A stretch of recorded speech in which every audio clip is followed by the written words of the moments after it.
A Unite Alagoas agora é nota máxima do MEC. Todas as avaliações confirmam que a Unite é a melhor instituição de ensino superior do estado, com o maior IGC por 3 vezes consecutivas.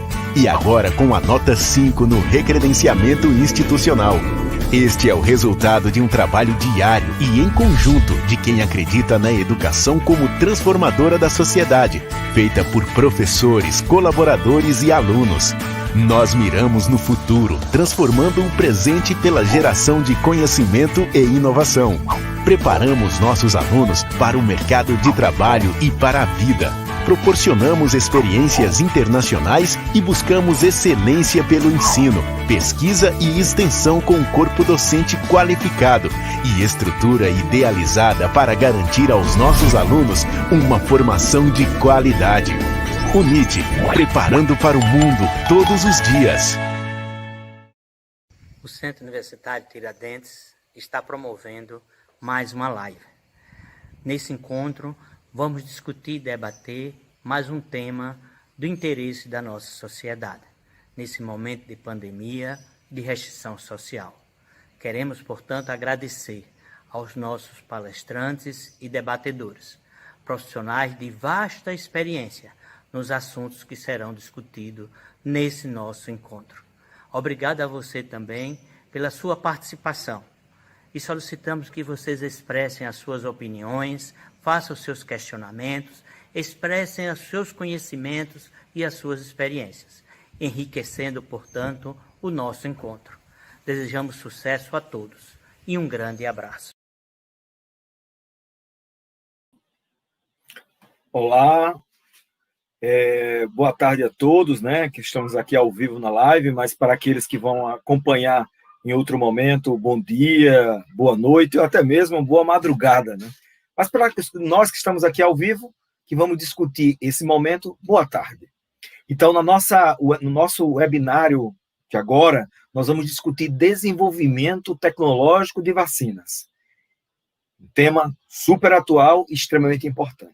E para contribuir e abrilhantar essa discussão do desenvolvimento tecnológico de vacina, nós vamos ter inicialmente a presença da doutora Cristiane Monteiro, que é carioca, biomédica de formação, lá pela Universidade Federal do Rio de Janeiro, com mestrado em biofísica pela mesma universidade, doutora em imunologia pela Universidade da Califórnia, nos Estados Unidos, pós-doutora em imunologia também pela mesma universidade lá na América, e desenvolve trabalhos de imunologia na clínica médica, com trabalhos essencialmente na área de doenças autoimunes e comunidades quilombolas. Então, eu tenho o prazer de estar nesse momento aqui, convivendo e dividindo esse espaço virtual com tanta gente, Cris, que vai nos acompanhar aí ao longo, não só do momento ao vivo, mas temos certeza que o nosso site vai ser muito visitado no nosso canal do YouTube. Seja muito bem-vinda e vamos discutir. E para colaborar com a discussão também, né, e abrilhantarmos nessa tarde maravilhosa, além da Cris, que está aí, vocês observando, nós vamos ter também o Dr. Marcos Reis Gonçalves, né, que é formado em medicina aqui pela nossa Universidade Federal de Alagoas, fez residência em alergia e imunologia lá pela USP de Ribeirão Preto e tem mestrado em saúde da criança pela mesma instituição, lá em Ribeirão Preto, pela USP de Ribeirão Preto. E atualmente também é professor aqui da Unite Alagoas, né? Então vamos lá, tenho a honra de passar a palavra aí para a doutora Cris. Doutora Cris, seja muito bem-vinda na nossa live aqui. Eu estava até dizendo, viu, Cris, para começar, o meu sonho de consumo é receber um presente de Papai Noel, uma vacina. Deixar com você a bola. Um beijo. Beijo, meu querido. Antes de mais nada, gente, é um prazer estar aqui com vocês. Agradeço muito a oportunidade. Obrigada pelo convite. Dividir esses momentos aí com essas estrelas. Graciliano, Marcos, para mim é um grande presente. Na verdade, antes de eu começar essa live, eu queria falar para vocês que esse é um assunto que... Falar de vacina é um assunto muito preocupante, porque hoje em dia a gente tem alguns grupos que falam a vacina já deixa a pessoa doente inicialmente, a gente acha que a vacina não funciona, alguns falam, não, tem que vacinar cegamente, outros falam, uma vacina para isso não vai funcionar. Qual é a importância de ter uma vacina realmente, né? E não seria nunca justo que eu tentasse falar de vacina sem estar aqui dividindo esse espaço com o Marcos, porque uma das coisas que a gente faz, e inclusive deixo bem claro que o nosso objetivo sempre é maximizar a informação. Então, nós trouxemos aqui, eu e ele, 2 tipos de informação. Eu vou começar explicando para vocês por que uma vacina, o que aconteceu nesse mundo louco aí, que a gente um dia tinha um planejamento de seguir 2020 se encontrando, encontrando os amigos, podendo trabalhar, e de repente todo mundo ficou enclausurado, por que, como e da onde. Por que a proposta de ter uma vacina? E acima de qualquer coisa, de manhã, quem estava com a gente, né? Então, para quem estiver assistindo essa live da gente, teve um vídeo hoje, o professor Graciliano, ele deu pela manhã, então vocês podem procurar no canal da gente aqui na UNIT. E o motivo da importância disso é que a gente está falando sobre fármacos. Então, na verdade, será que existe um fármaco já determinado para a gente poder tratar o Covid? Essa resposta deixa vocês buscarem lá na live dele. Mas na nossa live a gente vai falar da importância da vacinação. E ninguém melhor para dividir esse momento do que o professor Marcos. Então, como o professor Graciliano já apresentou, a gente vem trabalhando muito tempo juntos, eu e o professor Marcos. Então, está aqui tentando trazer um pouquinho de conhecimento para vocês é muito importante. E, na minha forma de ver, a história, né? Alice no País das Maravilhas, é o que define o que a gente está fazendo aqui. Então, se eu crescer sozinha, se o professor Marcos quisesse crescer sozinho, se o professor Graciliano quisesse crescer sozinho, se o professor Renato, que convidou a gente, a professora Silmara, se a instituição que a gente trabalha, o NIT, estivesse querendo crescer sozinho, ninguém estaria aqui, uma pessoa estaria falando. Só que a gente entende que juntos a gente vai mais longe, talvez a gente vá mais devagar. E o processo de mecanismo de desenvolvimento de uma vacina também precisa da união. E o que a gente está vendo hoje, necessariamente, é isso. O mundo unido para um momento melhor. Vamos lá começar com a minha apresentação, então? Marcos, pode botar para mim, por favor? Marcos vai estar me ajudando, por enquanto, no backstage, mas daqui a pouco ele aparece aqui.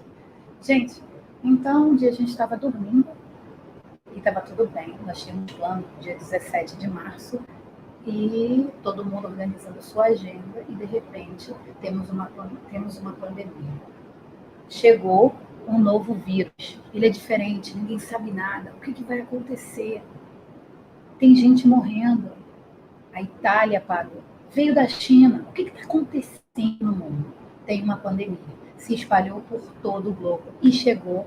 Hoje nós estamos em Alagoas. Então chegou aqui também. Começamos por Maceió.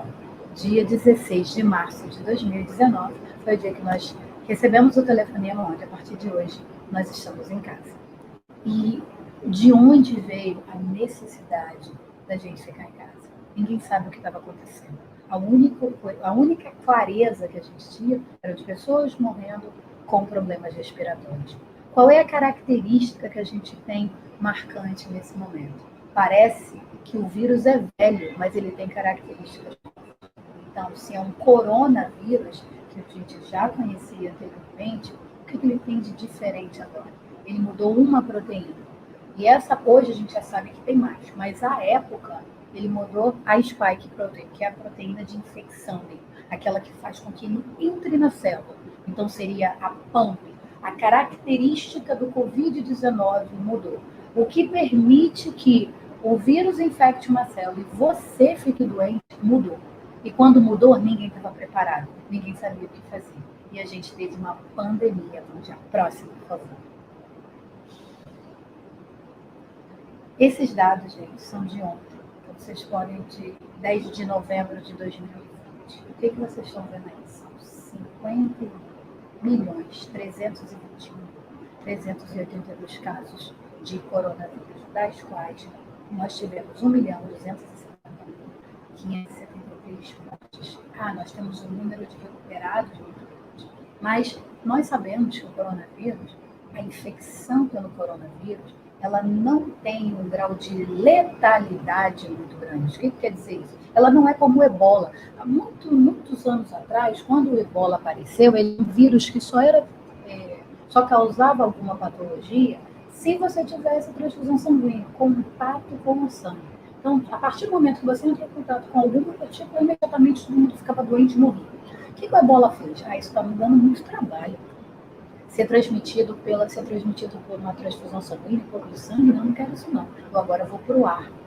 E aí, o que aconteceu pelo ar? O ebola mutou rapidamente e, de repente, ele dizimou e isolou comunidades e populações inteiras. Então, o vírus, ele muda muito rápido. A capacidade de mudar, que a gente dá o nome, tecnicamente, de mutação, ela pode mudar dentro dele. O que quer dizer isso? Então, ele tem uma sequência dentro dele, que ele pode mudar sozinho, ou ele pode se juntar a outros vírus que se mudam. Vamos supor, 3 vírus e criar um 4º vírus, ou além de criar um 4º vírus, ele pode mudar depois dentro dele mesmo e ter outras características. Qual é o histórico hoje que a gente tem do coronavírus em relação a isso? A gente não sabe.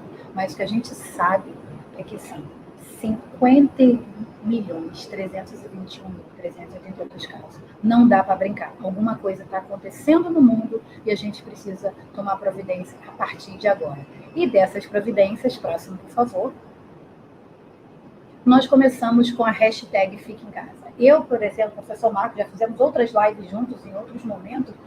Uma das coisas que a gente falava o tempo todo é as pessoas precisam ficar em casa. E não é porque ficando em casa as pessoas não iriam contrair o vírus, mas é porque a gente não conhecia o vírus, não tínhamos a menor ideia de como aconteceria o processo de infecção de uma pessoa para outra. É um vírus respiratório. Isso eu gostaria de deixar bem claro. O coronavírus é um vírus respiratório que tem efeito sistêmico. Ele não é um vírus sistêmico, não existe isso. Ele é um vírus respiratório, porque a forma de infecção dele é pelas vias respiratórias. E a partir daí, pelas vias aéreas, desculpa. E por conta disso, ele tem efeito sistêmico. Como qualquer outro vírus, é porque a gente tem mania de achar que agora, nesse exato momento, como o vírus da vez é o coronavírus, a gente fala muito dele. Mas, por exemplo, e o vírus da gripe? Tem gente, por exemplo, que pega uma infecção por gripe e tem dor de ouvido. Ah, mas ele é um vírus respiratório, mas ele causa um outro tipo de infecção. Ah, mas eu estou com um vírus da gripe e tive diarreia. Ah, mas ele causa outro tipo. Então, alguns vírus têm efeitos sistêmicos. Não é apenas aquele local aonde ele causou a infecção. E por que ficar em casa? Porque a gente não sabia o que fazer inicialmente. E a gente sabia que, isolando as pessoas, cada uma nas suas casas, nós iríamos minimizar o risco de infecção. E minimizando o risco de infecção, menos pessoas estariam doentes, menos superlotação dos postos de saúde, dos locais onde poderiam ter um tratamento inicial, e a gente ainda estava aprendendo. Estávamos aprendendo com a Europa, por onde começou, com os Estados Unidos, com a própria Ásia, com a própria China, efetivamente, e entre nós, discutindo uns com os outros o que pode fazer. Inclusive, na própria prática médica. Eu dei esse medicamento, funcionou? Não, eu dei esse outro medicamento, funcionou? Não, mas o paciente teve essa resposta. Por quê, gente? Porque a gente estava aprendendo. Então, quem eram as pessoas que precisariam começar com esse isolamento social? Todo mundo. A gente não sabe o que está acontecendo. Então, se eu não sei o que está acontecendo, eu vou querer o quê? Inicialmente, separar as pessoas. Mas, em momento algum, nós dissemos que isolamento social impedia que você pegasse coronavírus. De jeito nenhum. O que faz é que, se eu não estou em contato, eu não pego o vírus. Então, essa é a lógica. Mas não é dizer isole-se e, a partir daí, você não vai mais pegar o vírus. Não, isso dá tempo para a gente poder aprender. E aí, existem os grupos de risco.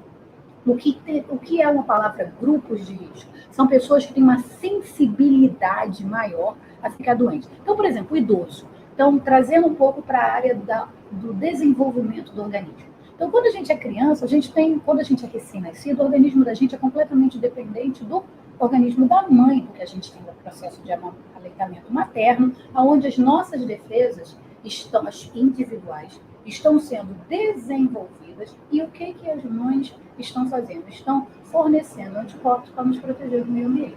Nisso, a gente vai ganhando tempo para poder ganhar autonomia de ter uma resposta específica nossa, do indivíduo. Então, ao longo da vida, isso vai melhorando. Chega uma época que a gente tem o nosso ótimo. Nosso ótimo vai lá para os 40 anos, onde nós estamos na melhor fase. A partir dos 50, isso começa a decair. Hoje, eu sei que a gente não classifica mais idosos a partir de 50 anos, mas não existe, ninguém avisou para o sistema imunológico que idoso agora é a partir de 60. Então, não existe ninguém ligou para o sistema imune e falou, Sistema imunológico, só 60 anos você vai ficar doente. A gente continua tendo o quê? O mesmo processo de desenvolvimento de doenças. Então, na verdade, a fragilização do organismo começa lá. Então, quem são as pessoas que estariam mais suscetíveis a um vírus que a gente não conhece, que a gente não sabe como tratar, que a gente está utilizando paliativos? Quem seriam essas pessoas? As pessoas acima de 50 anos, as pessoas que já têm alguma comorbidade inicial. O que é uma comorbidade inicial? Então, seria uma hipertensão, a pessoa poderia ter uma doença autoimune, poderia ter um lúpus, poderia ter uma artrite reumatoide, ela poderia ser asmática, ela poderia ter bronquite. Então, observe que são doenças que a gente ouve assim, isso parece muito comum. Pessoas que fizeram transplantes, pessoas que são acometidas pelo câncer, pessoas que nesse exato momento estão com uma insuficiência renal ou hepática. Então, observe que são pessoas que estão com um organismo mais frágil. Se essas pessoas se exporem a um vírus que a gente não sabe o que é, como se trata e como ele começou a infectar, como é que ele age dentro do organismo, vocês vão concordar comigo que vai ficar muito difícil da gente tratar esse paciente. E aí, próximo slide, nós propusemos que vamos para o distanciamento social. Então, vamos juntar isolamento com distanciamento. Como é que a gente vai juntar o isolamento? Primeiro, eu tranquei todo mundo. E agora, eu vou me distanciar. Existem algumas coisas que eu não vou poder deixar de fazer. Eu preciso comprar comida. Se vocês observarem, hoje em dia, a quantidade de aplicativos que se desenvolveram, a quantidade de deliveries, então, tipo assim, supermercados, algumas atividades que a gente nem tinha online, hoje todo mundo consegue encontrar online. Por quê? Porque a gente não podia estar presencialmente. Para isso, o que nós fizemos? Nós iniciamos o processo de distanciamento social quando necessário sair à rua. E quando era necessário ir à farmácia, em alguns lugares, para buscar medicamentos específicos, até que foi autorizado que nós tivéssemos as receitas com assinatura eletrônica prescritas pelos médicos e essas receitas fossem aceitas diretamente pelas farmácias. Isso não aconteceu do dia para a noite. Então, algumas pessoas ainda demoraram a ter esse tipo de oportunidade e tinham que ir presencialmente à farmácia para buscar o seu medicamento de uso contínuo ou o medicamento necessário para ela. Do outro lado, mas se eu sair à rua, como é que eu vou encontrar com as pessoas? Como é que eu sei? Nós sabemos hoje que uma gotícula, então, pode ser uma tosse, pode ser um espirro. Eu vou demorar pelo menos... Eu preciso de pelo menos 1,5 metro a 2 metros de distanciamento para garantir que aquela gotícula não vá tocar naquela pessoa. Mas isso não é 100%. Eu reduzo muito o risco. Mas isso não quer dizer que eu não coloque em risco. Vou repetir. Essa distância não quer dizer que eu não coloque em risco. Então, vamos botar uma máscara. E aí, de repente, todo mundo apareceu de máscara. Então, se eu vou sair na rua, o que eu vou fazer? Eu vou utilizar máscara. Diferentes tipos. Máscara de pano, máscaras cirúrgicas, N95, PFF2. Vocês foram bombardeados com informações de que todo mundo precisava utilizar máscara. E qual era a grande importância da máscara? Nenhuma máscara impede que você pegue o Covid. Ela minimiza o risco. Então, na verdade, a ideia, dependendo do filtro que você tem na máscara, é que quando você tosse e espirra, você mantenha as partículas retidas. Agora, quando as pessoas tossirem ou espirrarem do lado de fora, alguma parte vai ser bloqueada, mas nem toda. Então, por isso, a máscara com o distanciamento. Qual é o risco de infecção? Zero? Não. O risco de infecção, ele ainda existe. Porém, ele fica muito minimizado quando você usa as duas informações, que seria o distanciamento associado com a máscara. Marcos, você quer falar alguma coisa sobre isso? Cris, é exatamente isso que você está falando aí. É importantíssima essa questão do distanciamento social, o isolamento, como foi feito anteriormente. E eu cheguei pensando com meus próprios neurônios aqui, eu cheguei numa analogia muito boa. Você imagina que você é chefe de uma tropa, né, de um quartel, você está lá com a sua tropa e você é chefe daquela tropa, você está marchando em direção a algum destino e de repente você pisa ou você percebe que tem uma mina, uma estrada que tem uma mina. E aí todo mundo tem que fazer o quê? Todo mundo tem que parar, observar, né, ver, ó, tem uma mina aqui na frente. Será que mais para frente tem mais mina implantada aqui e a gente pode se danificar? Então todo mundo tem que andar devagar, tem que analisar com calma, ver a situação como é que está, ver se aquela estrada vai ter mais minas pela frente para saber se a gente tem que andar devagar ou andar rápido. Então a primeira coisa que você tem que fazer é parar. Então foi exatamente o que a gente fez. A gente parou, se isolou para poder estudar melhor a doença, saber como é que ela se comporta, se existia alguma coisa que a gente poderia fazer para minimizar o impacto da doença, né? Porque era uma doença o quê? Uma doença que o principal sintoma grave da doença era a necessidade de oxigênio. Tem oxigênio nos postos de saúde, nos hospitais, etc. Mas a gente não tinha um tanto de oxigênio, o tanto de ventilador necessário para suprir a demanda da população, que foram muitas pessoas necessitando de uma mesma coisa, de uma única coisa, que foi o oxigênio e ventilação mecânica. Então, o sistema de saúde ficou abarrotado, né? A gente não conseguiu, por isso que teve aquele caos no início. E aí, depois que a gente percebe, não, agora já tem menos mina, dá para caminhar direito, a gente começa a marchar novamente, que foi exatamente o que aconteceu, né? Isolamento, distanciamento, e depois dessa parte mais para frente, a gente vai e continua marchando como se fosse com o exército junto, né? Mas tá perfeito, pode continuar aí. Perfeito, vamos lá, então. Passa o próximo. Então, gente, uma das coisas que a gente quis, com conhecimento que veio sendo adquirido, e eu estou falando de diariamente, constantemente, estudos, troca de e-mail, troca de artigos, o que eu li, a informação, brotaram muitas fake news, mas o que a gente quis de verdade era seguir a vida.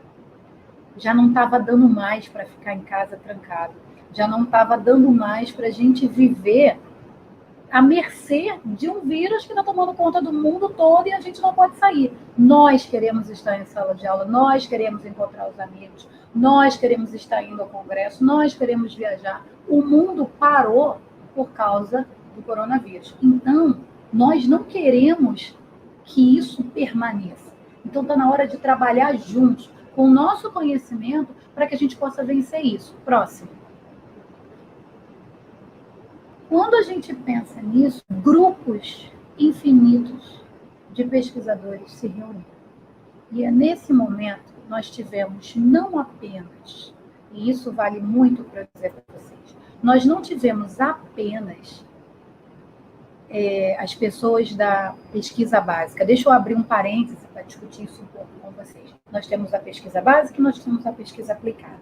Por um bom tempo eu trabalhei com a pesquisa básica, depois por um tempo enorme eu trabalhava com a pesquisa aplicada, então é por isso que normalmente eu falo imunologia aplicada clínica médica, porque nós trabalhávamos assim, esse medicamento vai ser liberado porque o paciente de fase 3 e fase 4, que Marcos vai explicar para vocês, a gente vai explicar essas fases, o que são, porque vocês precisam entender, porque todo mundo fica falando da vacina vai e não vai, o que vai acontecer.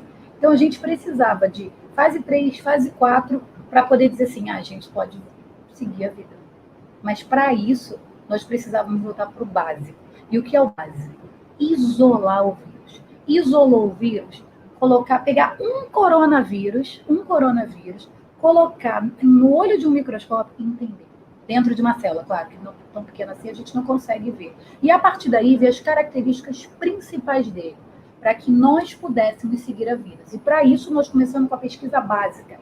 Essa é a pesquisa básica, onde eu pego o meu paciente, o meu vírus, entendo como ele funciona, entendo como ele multiplica, entendo como ele cresce, entendo o ciclo dele, e a partir daí eu consigo desenvolver medicamentos. Então, hoje o professor Graciliano falou de diferentes medicamentos que estão sendo, como eu vou dizer, a palavra que eu vou usar para vocês, estão em testes que a gente gostaria muito que funcionasse, mas vários deles ainda não funcionam. A gente tem uma tentativa, mas mesmo assim, o grupo de pessoas que a gente tem é muito pequeno.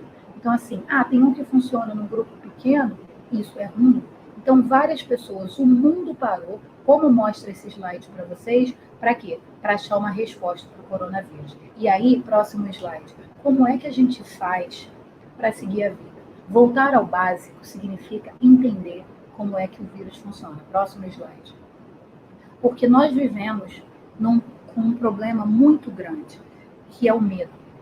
O medo, ele paralisa. O medo, ele causa ansiedade. Nós temos hoje um registro muito grande, e vocês podem ver, de casos de pessoas que aumentaram o uso de ansiolíticos, de remédio para dormir, aumentaram o uso de calmante. Por quê? Porque as pessoas estão com medo de pegar a doença e levar para outra pessoa, e a pessoa morreu, estão com medo de sair de casa e morrer. E, na verdade, uma coisa que a gente precisa respirar e se acalmar é que a letalidade, o que é letalidade? A capacidade de causar morte do coronavírus, ela é baixa. Ah, mas é baixa, mas muita gente morreu.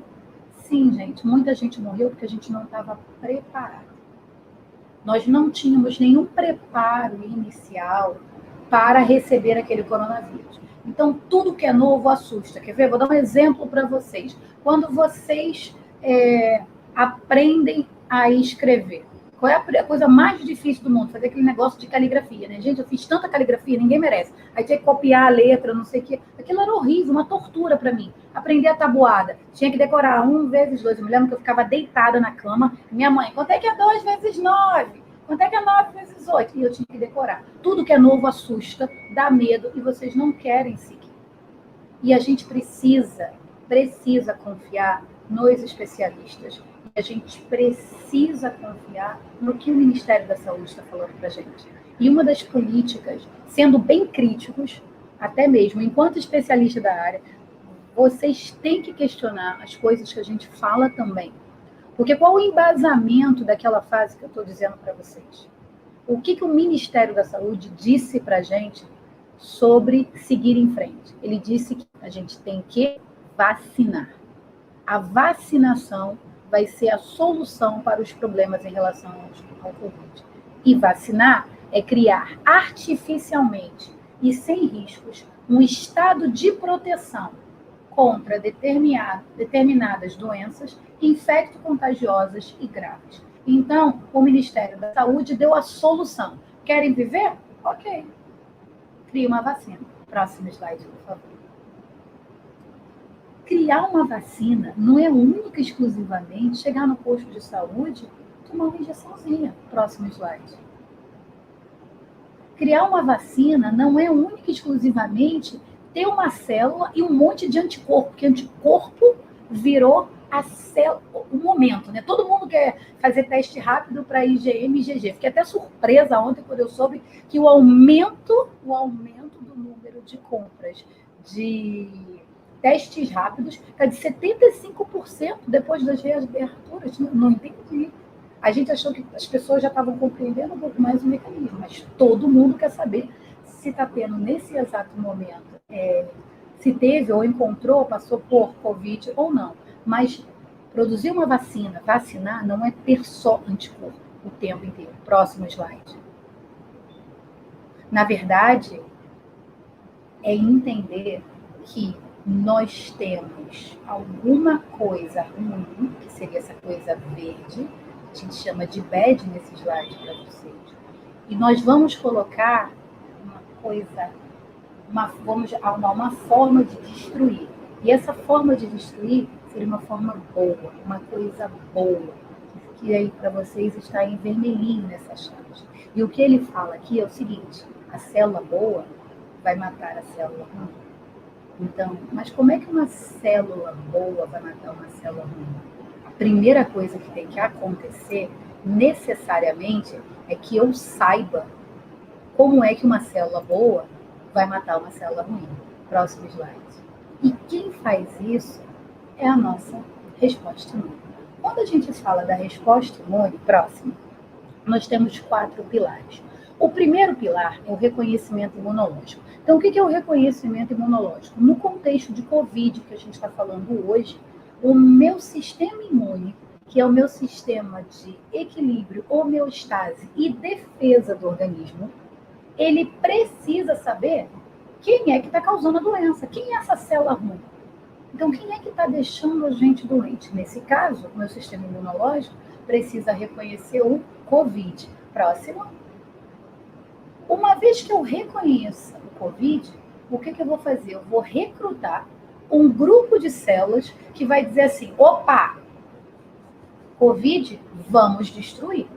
Eu preciso necessariamente destruir as células que estão infectadas por Covid. Parênteses. Covid não sai nadando na nossa circulação. E não consegue sobreviver. Imagina, nosso fluxo sanguíneo, o sangue está passando, se ele ficar parado ali, ele está morto. Ele precisa entrar na célula, modificar essa célula, para que ali ele possa proliferar. Em algum momento, estourar essa célula e infectar outra. Esse é o processo. Então, qual é a estratégia? Que essa célula que esteja infectada naquele momento com Covid, ela possa sinalizar para as outras. E essas outras percebam, opa, tem um Covid ali, vamos agir. E quando eu vir a agir, próximo, eu vou criar uma memória desse encontro. Esse encontro precisa ter uma memória, para da próxima vez que eu encontrar, eu possa me defender melhor. E aí vem a grande pergunta, mas por que existe reinfecção do Covid? Porque quando a gente pensa no Covid, eu tenho uma forma de infecção. Então,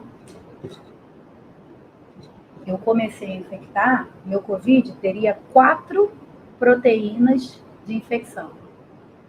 4 proteínas que entrariam e seriam responsáveis pela doença. Aí, hoje, o Covid entrou com essa aqui, ó, a verdinha.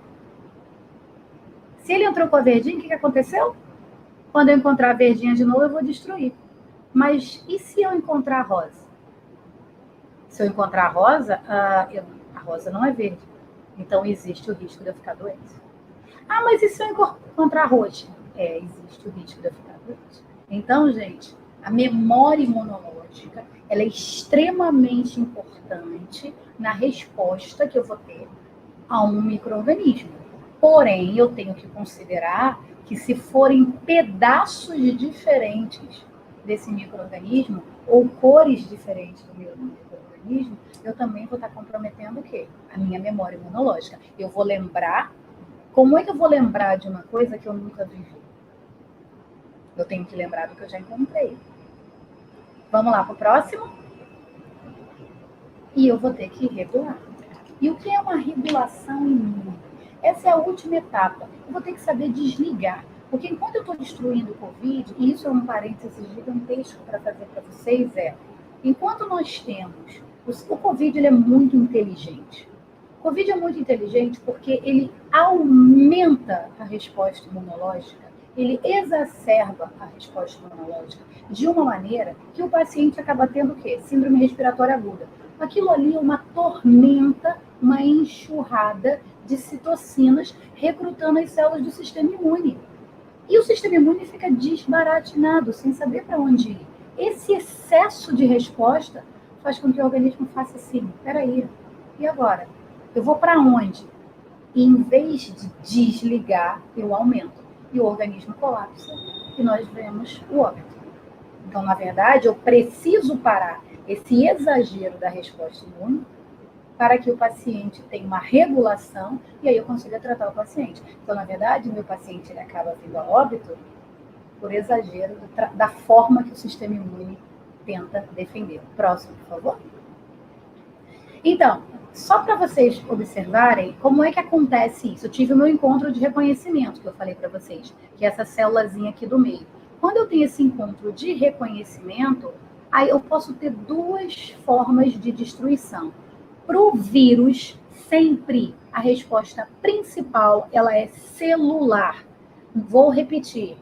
Resposta para vírus, ela é preferencialmente celular. E quais são as células? Linfócito TCD8, células anicais. São células do sistema imune que são direcionadas para destruir células infectadas com vírus, que é o que vocês estão vendo aí, nesse momento, do lado esquerdo, em verde. Eu tenho uma célula citotóxica que vai reconhecer a presença do vírus, porque eu tenho alguma coisa dentro da célula que sinalizou que ali eu estou com Covid e eu vou destruir.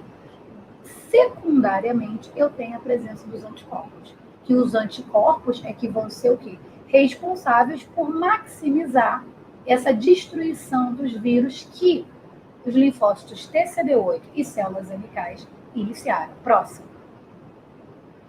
Para ficar mais claro para vocês, então, nós temos aqui a entrada do Covid, do SARS-CoV-2, ele entra pelas nossas vias aéreas superiores, e nós temos ele tem uma preferência, obviamente, pelos nossos macrófagos alveolares, são células que estão nos nossos pulmões.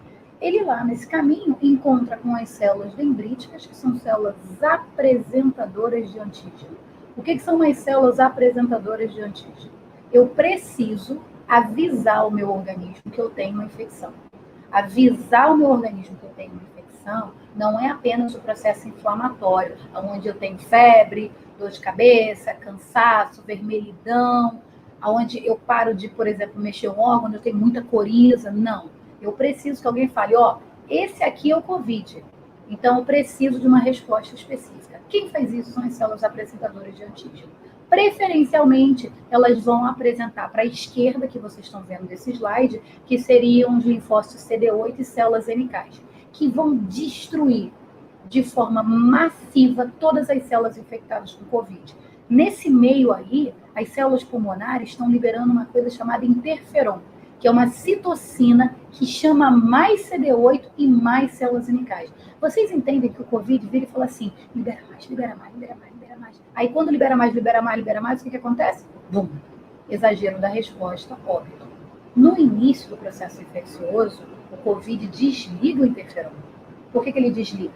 Porque, na verdade, ele não quer recrutamento. Mas quando ele sabe que quando ele eclodir, quando ele sair da célula, ele vai maximizar, aí ele tenta ganhar um terreno. Para ganhar esse terreno, ele solicita a chegada das outras células do sistema imune. Do outro lado, vocês estão vendo aqui o meu linfócito TCD4. Curiosamente, esse linfócito TCD4, ele vai recrutar o linfócito B.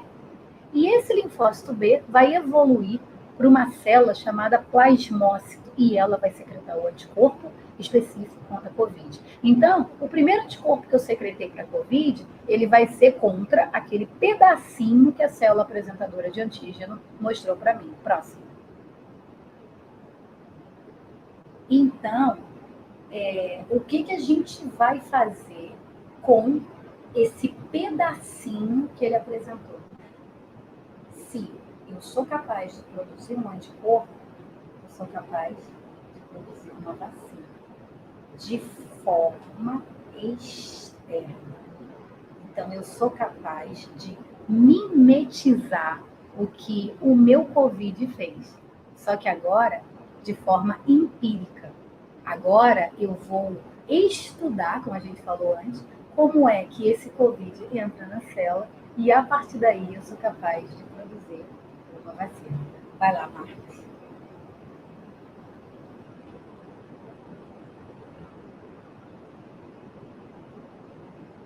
Agora, Marcos vai seguir na apresentação dele.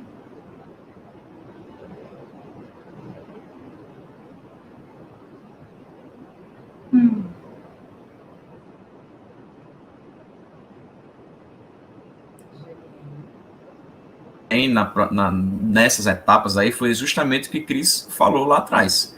A gente tem que saber com quem a gente está lidando. Então, identificar qual é o agente etiológico daquela doença, né? Então, a primeira parte a gente conseguiu fazer com sucesso, né? A gente identificou que era o SARS-CoV-2, o vírus que causava a doença que hoje nós chamamos de Covid-19, né? Então, o SARS-CoV-2 foi identificado. Beleza.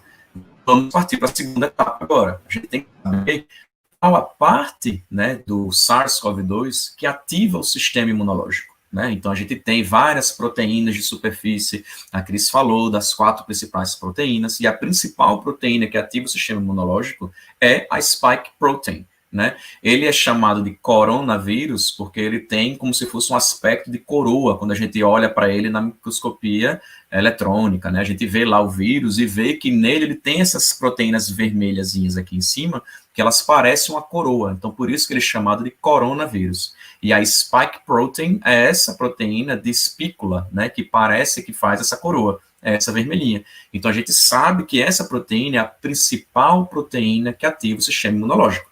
Então, se eu quero produzir uma vacina, eu tenho que produzir uma vacina que mexa com essa proteína, né? Eu tenho que, de alguma maneira, apresentar essa proteína para o meu sistema imunológico, para ele conseguir fazer as medidas necessárias para me proteger daquela doença, né? Então, essa segunda parte aqui, nós também, através de estudos, nós sabemos que é a spike protein, ou a proteína de espícula, a proteína S que está na superfície do coronavírus. Então, essa parte também está toda feita. Então, está aqui, ó, representado, né, a spike protein, que é essa vermelhinha aqui, né, nessa foto, e aqui está mais laranjinha, né, que ela sai, fica na superfície do SARS-CoV-2. E quando o sistema imunológico entra em contato com o SARS-CoV-2, ele vai conseguir identificar com mais precisão essa proteína aqui. Então, beleza. Então, se nós vamos fazer alguma vacina, seria melhor fazer uma vacina mexendo com essa proteína aqui. Beleza. Vamos para a segunda parte da vacina, né? Produção da vacina. E aí a gente tem que saber, nessa produção da vacina, como que a gente quer oferecer, né, essa proteína ou essa parte, oferecer esse vírus para o sistema imunológico sem causar uma doença. Então, existem diversas maneiras de a gente conseguir fazer isso. Algumas delas são essas aqui. A gente tem diversas maneiras de apresentar que é o vírus, ele está vivo, esse é o vírus que causa a doença. O que eu posso fazer com esse vírus? Eu posso matar aquele vírus, né, micro-organismo morto, né, ou vírus ou bactéria, no caso aqui nós estamos falando de vírus, né, então eu posso pegar esse vírus aqui, eu posso inativá-lo, né, coloco ele numa solução, ele vai ser inativado, e aí ele vai estar lá, mas vai estar de uma maneira que ele não consegue produzir doença, porque ele está morto, mas a proteínazinha dele está lá e o sistema imunológico consegue identificar essa proteína. Uma outra maneira que a gente pode fazer também é apresentando esse micro-organismo, atenuando a sua vida. Então, ele está lá, ele está vivo, mas ele está de uma maneira que ele não consegue produzir doença. Ele está atenuado, como se ele estivesse dormindo. Então, essa aqui é a segunda maneira. Eu pego o vírus, atenuo ele, coloco ele para dormir, e ele vai ser apresentado para o sistema imunológico através de uma vacina. Outra maneira que nós também podemos fazer é o micro-organismo fracionado. Então, nós pegamos aquele vírus, né, e podemos esmagar o vírus ou colocá-lo numa substância que ele vai ser quebrado, fracionado. Então, só aquela parte que me interessa, né, quebrada, vai ser oferecida para o meu sistema imunológico. E aí, da mesma maneira, o micro-organismo fracionado, ou micro-organismo atenuado, ou micro-organismo morto, em pacientes que têm um sistema imunológico competente, né, sistema imunológico ok, ele não vai produzir doença. O micro-organismo atenuado, ele tem uma chance, né, em indivíduos que têm um sistema imunológico defeituoso, né, então ele tem um HIV, ou o paciente usa alguma droga que está debilitando o sistema imunológico, ou o paciente tem alguma doença do próprio sistema imunológico, nesses pacientes eu não posso fazer o micro-organismo atenuado, porque esse micro-organismo, mesmo atenuado, nesses pacientes pode fazer doença, né? Então, tem essas maneiras. Além de tudo, eu posso fazer uma vacina, né, do micro-organismo morto ou micro-organismo fracionado, etc. Posso oferecer essa vacina, né, essa proteína ou esse vírus morto para o sistema imunológico e mesmo assim ele não vai reconhecer a vacina, né, ele não vai reconhecer o micro-organismo. Funciona como se fosse uma pessoa que está passando do seu lado e você não está enxergando aquela pessoa. O que a gente faz nesse caso? Em algumas maneiras, nas vacinas, a gente adiciona uma coisa que a gente chama de adjuvante, né? Essa substância adjuvante, ela potencializa, né, o efeito da vacina. Então, é como se eu estivesse colocando, essa pessoa está passando do meu lado, mas ela está com a melancia na cabeça ou com uma lâmpada no pescoço, aí ela chama atenção. Aí o sistema imunológico, uma vez que não reconhecia, com adjuvante, a partir de agora ele vai reconhecer. Tem umas outras maneiras também de oferecer essa proteína para o meu sistema imunológico, que é através de vacina de RNA, através de bactéria recombinante, outras coisas. Para o SARS-CoV-2, existem duas vacinas que estão sendo desenvolvidas, né, que é uma de RNA e outra que usa adenovírus, que eu vou conversar quando eu for falar delas no momento adequado, certo? Então, mas as principais que vocês veem hoje em dia, micro-organismo morto, atenuado, fracionado, são essas vacinas que a gente vê, que a gente recebe no calendário do Sistema Único de Saúde, beleza? Além disso, né, depois de eu pegar toda aquela parte que são os ensaios, né, os estudos pré-clínicos, que até agora a gente não mexeu com nada de clínica, né, a gente mexeu só com o vírus no laboratório, para saber qual é a proteína, né, estudo do vírus, etc. É tudo coisa que a gente chama de fase pré-clínica. Acabou a fase pré-clínica, eu já sei como é que eu quero fazer minha vacina, eu já sei qual é a proteína que eu vou utilizar para fazer a vacina, a gente parte para a fase clínica da coisa, né? A primeira parte da fase clínica da coisa são os testes em animais, né? Os testes em animais, eles são realizados, né? Tem cada animal específico para aquele micro-organismo que eu estou estudando. Então, bactérias, geralmente as bactérias infectam qualquer tipo de célula, né? Então pode ser qualquer tipo de animal, mas os vírus não, né? Os vírus são animais específicos, né? Então, por exemplo, o SARS-CoV-2 a gente testa bastante em rato, né? Então a gente pode testar em camundongo, em rato, etc. E serve para que esses testes em animais? Para a gente saber se a vacina está produzindo anticorpo, né? Essa vacina que eu estou estudando está produzindo anticorpo, e saber principalmente se ela é uma vacina segura, né? Eu não posso partir para vacinas em seres humanos antes de testar em animais, né? Os protocolos de pesquisa clínicos, eles prevêem isso, né? Antes de começar a testar em humano, eu tenho que mostrar segurança em animais primeiro. Por quê? É necessário realmente eu testar em animal, né? E tem aqueles defensores dos animais, né? Que a gente fica com pena dos animais, mas é necessário porque aconteceu, por exemplo, com a vacina da polio, né? A vacina oral contra a polio que a gente usa hoje, até hoje, para conseguiu erradicar o polio na maioria do mundo, né? O que aconteceu com essa vacina? Naquela época que foi desenvolvida a vacina, ela passava direto, não foi testada em animal, né? Ela passou direto para ser testada em seres humanos. O que aconteceu? Muita gente que tomou a vacina ficou paraplégico, né? Então, assim, por conta disso daí, do efeito que aconteceu em humanos, antes de começar a testar em humanos, nós estamos testando em animais, até hoje, certo? Então, a gente testa principalmente para ver a segurança da vacina, tá bom?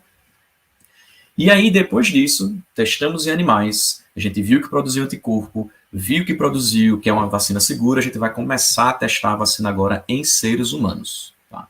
E aí existem fases. Você está falando, a gente escuta bastante agora na mídia, né? Fase 1, essa vacina está na fase 2, fase 3, etc. Tá? O que é isso, né? Então, para fazer uma vacina, fazer um medicamento, qualquer medicamento novo que vai aparecer, uma vacina, a gente tem que testar aquele medicamento. Então, a gente divide esses testes em fases, né? Então, começou a testar em humano. A primeira fase, né, que é a fase 1 agora, é a fase que antes de eu começar a testar em humano, eu vou aplicar essa vacina em um pequeno número de adultos, né, para testar a segurança dessa vacina. Antes de eu começar a testar a vacina numa população maior, eu vou testar a primeira segurança. Então, geralmente eu pego de 50 a 200 adultos saudáveis, né? Vou testar essa vacina nessas pessoas e aí eu vou ver o perfil de segurança daquela vacina. Causou algum efeito adverso? Se causou algum efeito adverso, esse efeito adverso foi leve, foi moderado, foi grave, muitas pessoas sentiram, etc. Então, a fase 1, ela basicamente serve para isso, né? Aí a gente, se a vacina for segura, né, vacinou 50, 200 adultos, não teve problema nenhum, vamos partir para a fase 2. A fase 2, a gente testa a eficácia da vacina, ou se for um medicamento, a eficácia daquele medicamento. Essa vacina que eu estou, tudo bem que ela é segura, mas ela realmente está protegendo a população, né? Ela realmente está protegendo aqueles indivíduos. Aí o que a gente faz? A gente aumenta o número de pessoas que eu vou aplicar a vacina, né? 800 a 2.000 adultos saudáveis, e aí nessa fase, em concomitância de ver a eficácia da vacina, né? Quer dizer, eu vou vacinar, e depois de um tempo eu vou dosar para ver se aquele indivíduo está produzindo anticorpo, que está protegendo o paciente, né? Então, além de ver a eficácia, eu também aproveito nessa fase aqui, eu vou ver quantas doses da vacina vão ser necessárias para a gente adquirir, chegar no nível adequado de anticorpo, né? Então, eu já vi que ela é segura na fase 1, estou vendo a sua eficácia na fase 2, e aí já vi quantas doses eu vou precisar para utilizar aquela vacina para poder estimular o sistema imunológico, e aí eu parto para a fase 3. Na fase 3, essa aqui é para a gente provar mesmo que ela protege a população, né? Aqui é onde a gente vai ver, além de efeitos adversos numa população maior, né? Eu vou ver se realmente tudo que eu estou aplicando, essa vacina realmente está protegendo aquelas pessoas. Então, a gente vai utilizar agora muitas pessoas, 40 mil pessoas, 60 mil pessoas, né? A gente vai vacinar esse tanto e a gente tem que seguir. Então, prova que protege a população, a fase 3. A gente estava aplicando a vacina, né, ali atrás, a gente estava aplicando as vacinas na fase 1, fase 2, só em indivíduos saudáveis. Aqui a gente já começa a aplicar em qualquer pessoa. A gente estava pegando só aqueles adultos, né, Geralmente, por exemplo, vocês vão ver que tem vacina da China que foi testada somente na China, né, na fase 1, fase 2, e aí quando a gente parte para a fase 3, a gente tem que partir para qualquer tipo de pessoa. Então, na China estava pegando só indivíduos da raça asiática. Agora, né, a vacina chinesa, a Coronavac, ela está sendo testada aqui no Brasil, está sendo testada em outros locais, que a gente tem que pegar outro tipo de população, não só indivíduos caucasianos de 18 até 50 anos, por exemplo. A gente pega a gente abre o leque do tipo de pessoa que a gente está aplicando a vacina, né? E aí, aquilo que eu falei, muitas pessoas, mas muitas pessoas mesmo, porque aí, nesse momento aqui, para eu poder liberar a vacina, eu tenho que ter uma segurança de certeza que não vai ter efeito colateral grave em nenhuma das pessoas. Porque, por exemplo, eu posso muito bem aplicar a vacina em indivíduos chineses, né? E aí, quando eu vou partir para indivíduos da África, por exemplo, né? Quando eu aplicar nela, a vacina pode ter um efeito indesejado naquelas pessoas, né? Ou não proteger aquelas pessoas, porque eu só testei num grupo pequeno, certo? Então, aqui a gente vai testar muitas pessoas. E aí, por isso que demora, né?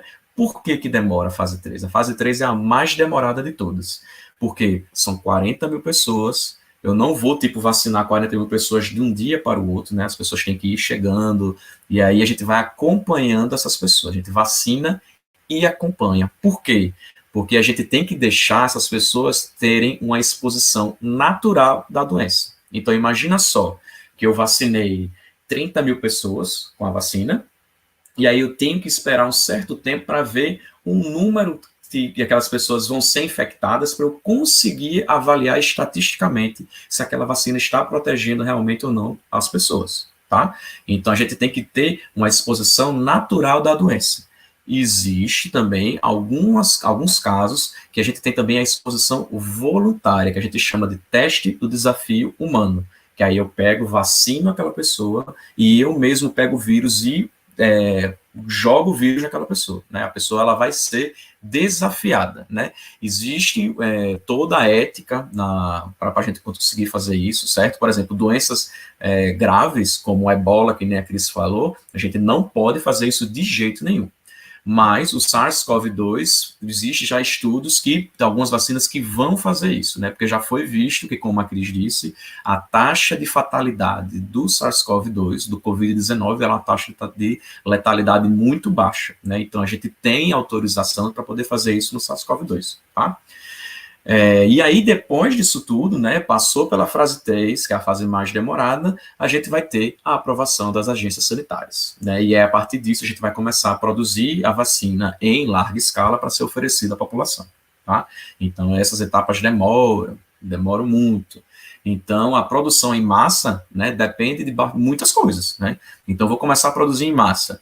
Essa tecnologia que já tem da vacina é uma tecnologia já existente, né? É uma tecnologia que utiliza vírus atenuados, vírus mortos, vírus fracionados. Isso aí a gente já tem vacina desse jeito. Mas essa tecnologia a gente já existe aqui no Brasil para fazer. Então seria bom para a gente se fosse uma vacina de vírus vivo atenuado, etc.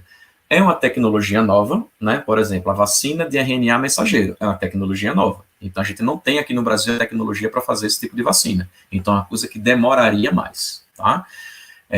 Por exemplo, aí aqui eu dou o caso para vocês terem só noção do que está acontecendo.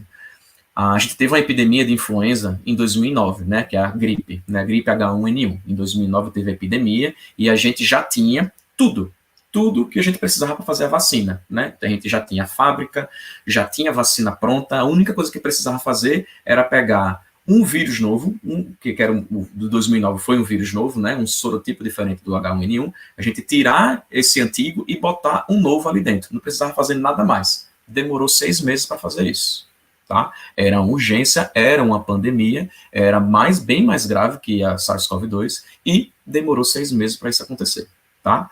Então, assim, mesmo a gente já tendo a tecnologia, é uma coisa que é lenta e que demora, né? Não é uma coisa que é rápida desse jeito. E aí, quando a vacina H1N1 ficou pronto, a pandemia já tinha se resolvido, né?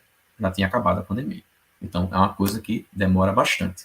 E aí vem a fase 4. A agência sanitária liberou, beleza, bora produzir a vacina e acabou, vamos fazer mais nada. Não, ainda existe a fase 4. A fase 4 é a fase do monitoramento. Então, enquanto a vacina está sendo aplicada, né, as agências de vigilância estão continuando, mantendo a vigilância e vendo se está existindo casos de fatalidade com a vacina, ou casos de efeito colateral grave com a vacina. O negócio vai continuando, né? Se a gente perceber que a vacina, depois desses testes todos, ainda existe uma pequena chance, mas existe, da vacina ter algum efeito colateral inesperado ou grave. Então, se isso acontecer, a vacina é retirada no mercado, ela vai ser reavaliada e vai ser avaliado se dá para ser produzida e retirada alguma substância que possa ter feito algum mal, né?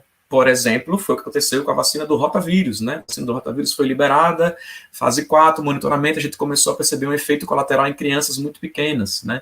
E aí ela foi retirada do mercado, foi visto que era uma substância dentro da vacina, essa substância foi tirada da vacina e ela, hoje em dia, ela é muito segura, tá? Então, cada fase dessa que a gente viu leva anos para acontecer, né? Principalmente a fase 3. E aí, a média de produção da vacina é uma média de 10 anos, né? Se for começar do zero até a produção da vacina final, né? A vacina chegar, né, no posto de saúde para a gente poder ser vacinado, dá uma média aí de 10 anos, né? E de todas as vacinas que são estudadas para as doenças, né? Todas elas, só 6% chega no seu estágio final, que é a comercialização. Tá? Então é muito pouco, tá bom? E aí, aquilo que eu falei, né? Uma coisa que demora, que é lenta. Se a gente fosse seguir todos os passos da vacina, né? Para a produção da vacina do SARS-CoV-2, a gente iria pesquisa acadêmica, fase pré-clínica, fase 1, fase 2, fase 3, construir as fábricas, fazer a vacina, aprovou a vacina, distribuir a vacina, a gente está em 2020, a vacina só ia ficar pronta lá para maio de 2036, tá? O que está acontecendo? E isso aqui, gente, isso aqui é uma coisa que é muito caro, isso aqui é caríssimo, milhões, bilhões de dólares para conseguir fazer isso aqui, certo? E aí, o que a gente está fazendo para a gente poder acelerar a produção dessa vacina? A gente está fazendo fases ao mesmo tempo. Então, isso daqui pesquisa acadêmica é uma coisa que já tinha acontecido antes. Então, o coronavírus é um vírus que a gente já conhece. Então, não é um vírus novo, né? O coronavírus já existe, coronavírus, já teve o SARS-CoV-1, já teve o MERS, existe o coronavírus que causa resfriado comum. Então, é um vírus que a gente conhece. Então, não precisa fazer tanto academicismo assim, né? Vão pesquisar. As coisas diferentes do vírus a gente já sabe quais são, e aí as fases clínicas, elas podem ser realizadas uma mais ou menos concomitante com a outra. Então a gente combina as fases. Então fase 1, e a gente está fazendo todas as vacinas, vocês vão ver que a gente está vendo aí, elas foram feitas fase 1 com fase 2 ao mesmo tempo. Tá? Então a gente viu a segurança e viu a eficácia ao mesmo tempo, quase junto, né? A fase 3 já pode começar a ser vista no finalzinho da fase 2, porque demora bastante. E aí, quando começou as fases, né, a gente já está produzindo a vacina lá atrás, né? Então a vacina já está pronta, né? A gente só está vendo se aquela vacina está sendo eficaz. E aí está construindo as fábricas de vacina para quando a vacina for aprovada, a gente conseguir produzir em larga escala, né? Então, teve a aprovação da vacina, vai ter a distribuição, né? Então, a gente está esperando que lá para 2021, né, não sei, no meio de 2021, final de 2021, vai aparecer alguma vacina que seja comercializada, né? E o problema disso aqui que vocês estão vendo, combinar vacina, é que se antes era caro, agora é 4 vezes mais caro produzir uma vacina desse jeito. Então, é uma coisa que está sendo feita, né? Está fazendo desse jeito, na loucura, assim, que muita gente acha, isso aqui é uma loucura, a vacina não vai ser boa, a vacina que está sendo feita assim desse jeito. Não, gente, não quer dizer que a gente está combinando as fases, que as coisas estão sendo feitas de qualquer jeito. Não é assim, né? Existe toda a regulamentação das agências sanitárias, agências de saúde, que para iniciar uma fase 1 e terminar uma fase 1, todas as metas têm que ser cumpridas. Mesma coisa para a fase 2, mesma coisa para a fase 3. Então, é uma coisa que está sendo feita ao mesmo tempo, mas todas as etapas de produção da vacina estão sendo feitas adequadamente, tá bom? E isso é muito, mas muito caro. E aí vocês vieram aqui hoje, né, provavelmente para perguntar, mas o professor Marcos vai falar qual a data exata que vai sair a vacina. Então, vocês estão se comportando mais ou menos como esse vídeo aqui, vídeo de curioso.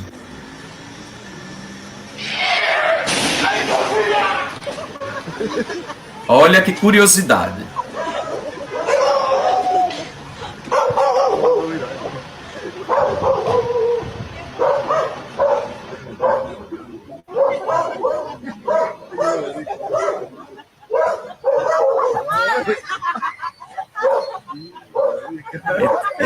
Então, vocês estão se comportando que nem os curiosos que ficam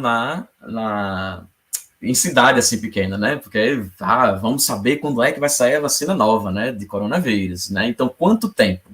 Não tem uma resposta para essa pergunta, tá? Mas a gente estima que mais ou menos daqui a um ano a gente vai ter essa vacina, tá? Porque essa fase 3 agora, que é a fase mais demorada, ela está em andamento, né? Está sendo, por exemplo, a do coronavírus aqui no Brasil, acho que tem 10 mil brasileiros que estão. Então, 10 mil ainda é pouco, precisa de mais ser vacinado e tem que esperar o tempo daqueles 10 mil brasileiros, algum deles serem infectados, tá? Os que receberam placebo, né? Quando chegar um determinado número dos que receberam placebo serem infectados, aí dá para a gente avaliar se a vacina é segura ou não, estatisticamente, tá? Então, por enquanto, é como a Cris falou. Enquanto a gente não tem um remédio, enquanto a gente não tem uma vacina adequada para nos protegermos, a gente precisa fazer as medidas preventivas. Quarentena, isolamento social, distanciamento social, uso de máscara, uso de álcool gel, tem que fazer tudo isso, tá? E além do mais, vamos lá, vai demorar para a vacina ficar pronta, beleza. Vamos dizer que a vacina fique pronta meio de 2021.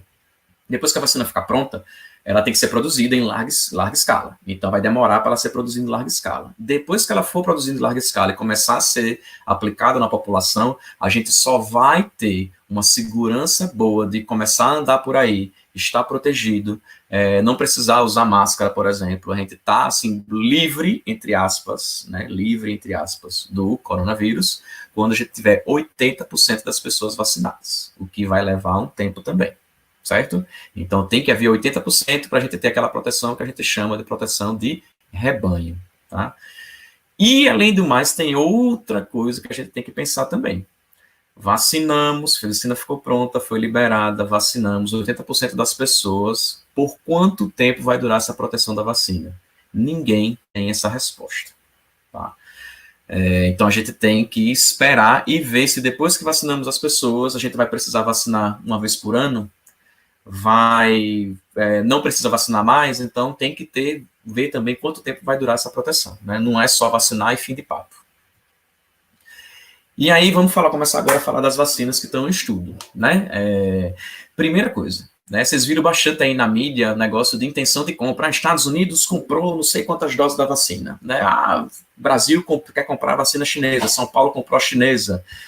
Teve outro, Fortaleza, acho que comprou outra vacina, né, que não foi a chinesa. Então, o que é isso aí? E a gente chama isso de intenção de compra.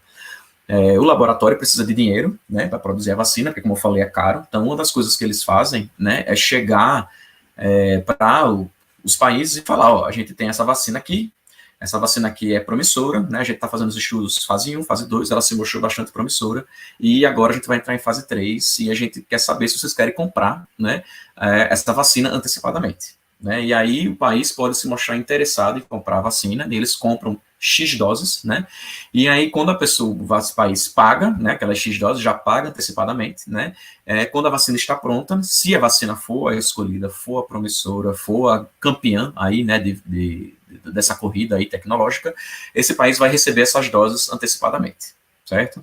E, além disso, a intenção de compra garante que, além de receber, vai ficar mais rápido, porque quando a gente compra a vacina, né, a gente vai receber aquelas doses da vacina e a gente também recebe, vai ficar mais fácil da gente conseguir dar um tempo da gente produzir a vacina aqui no Brasil, porque a gente compra a tecnologia da vacina também, produz a vacina no Brasil para começar a ser desenvolvida, a ser fabricada para a nossa população, né? Então, receber essas doses antecipadamente é uma coisa que ajuda bastante. Se a vacina não der certo, né, a gente perde esse dinheiro, né, porque o dinheiro foi utilizado no desenvolvimento da vacina, né? A gente só fez uma intenção de compra, que se chama. E o que quer dizer que uma vacina ela é eficaz? Ela é eficaz quando ela protege da doença, né? E uma das coisas que a gente pode avaliar se aquela vacina é eficaz é a quantificação, né, de anticorpo neutralizante. Então, eu vou falar já de anticorpo neutralizante para vocês. Então, se a vacina produzir anticorpo neutralizante e o indivíduo não está pegando a doença, a gente diz que aquela vacina é eficaz. E aquilo que eu falei para vocês, no grupo placebo, né, a gente vai ter um grupo que vai receber a vacina, vai ter um grupo que vai receber placebo, né? Nesse grupo placebo, a gente tem que esperar que as pessoas peguem a doença, um número X de doenças. Então, vamos dizer, eu tenho 60 mil pessoas que vão receber vacina, então eu divido 10 ou 20 mil pessoas vão receber placebo e o restante vai receber a vacina mesmo, do jeito que está. Eu fico observando naquele grupo placebo, né, e naquele grupo placebo, quando chegar um número X, que é um número estatístico, né, de pessoas que pegaram a doença, aí eu posso sim comparar os dois grupos estatisticamente para saber se aquela vacina é 90% eficaz, 80% eficaz, etc.